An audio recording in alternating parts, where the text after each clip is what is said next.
كي ندعو إلى الله لننشر الخير في الكون الذي حار ونرسل العطر من روض الهدى الزاهي ويشرق السلم. روس میں سائبیریا کا انتہائی شمال میں وہ علاقہ جو کہ قطب شمالی کے نزدیک تر اور جہاں درجہ حرارت -90 تک پہنچ جاتا ہے، یہ علاقہ یمل کہلاتا ہے، یعنی زمین کا اختتام.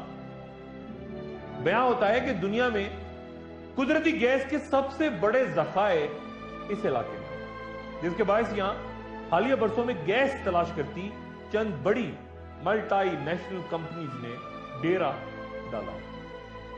لیکن یہاں کے اصل اور قدیم باشندے انتہائی مختصر تعداد میں دیگر دنیا سے مکمل طور پر الگ زندگی گزارنے کے عادی ہیں.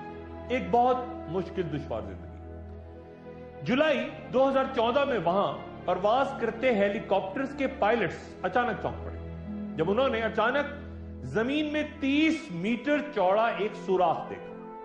آس پاس کے علاقوں سے کئی سائنسداں وہاں پہنچنا شروع ہوئے تو پتا چلا کہ صرف یہی نہیں بلکہ ایسے کئی مقامات اس علاقے میں ہیں جہاں انتہائی پراسرار انداز میں زمین اندر دھسی ہوئی ہے، ایک کریٹر کی صورت میں. کسی نے دعویٰ کیا کہ شہاب ثاقب کے کچھ بھٹکتے ٹکڑے یہاں کے گرے ہیں اور کچھ کا کہنا یہ تھا کہ زیر زمین گیسوں نے سطح کو بھرپور دباؤ کی وجہ سے اندر نگل لیا. زمین کے اچانک پھٹ جانے کو اور جو کچھ اس کے اوپر ہے اس کے اچانک اندر غائب ہو جانے کو عربی میں خسف کہتے ہیں. زمانہ ماضی و حال میں ایسے کئی واقعات پیش آ چکے ہیں جو قوت و حجم میں ایک دوسرے سے مختلف تھے. آخر زمان کی ایک اہم علامت کبریٰ یا بڑی نشانی 3 مقامات پر خسف کا ہونا ہے. لیکن جن خسوف کا ذکر احادیث میں ملتا ہے ان کی خاص حیثیت ہوگی اور ان کی خبر آخری دور میں اچانک چاروں طرف پھیل جائے گی. حضرت حذیفہ بن اسید غفاری رضی اللہ تعالیٰ عنہ سے روایت ہے کہ رسول اللہ صلی اللہ علیہ وسلم ہمارے پاس تشریف لائے جبکہ ہم قیامت کا ذکر کر رہے تھے. رسول اللہ صلی اللہ علیہ وسلم نے فرمایا کہ تم کس چیز کا ذکر کر رہے ہو؟ ہم نے عرض کی کہ ہم قیامت کا ذکر کر رہے ہیں.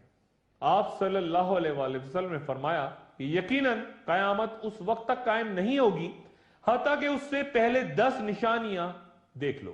پھر آپ نے ذکر کیا دھواں، خروج دجال، خروج دابہ، سورج کا مغرب سے طلوع ہونا، حضرت عیسیٰ ابن مریم کا نزول، خروج یاجوج و ماجوج، مشرق و مغرب اور جزیرہ نمائے عرب میں زمین کا دھنس جانا، اور سب سے آخر میں جو علامت ظاہر ہوگی وہ یمن سے ایک آگ ہوگی جو لوگوں کو ان کے محشر یعنی شام کی طرف دھکیلتی ہوئی لے جائے گی. حضرت عبداللہ بن عمر رضی اللہ عنہ سے روایت ہے کہ رسول اللہ صلی اللہ علیہ وسلم نے فرمایا کہ ایک شخص تکبرانہ انداز میں اپنی چادر زمین پر گھسیٹتے ہوئے چل رہا تھا. اسے زمین میں دھسا دیا گیا اور اس میں وہ قیامت تک دھنستا ہی چلا جائے گا.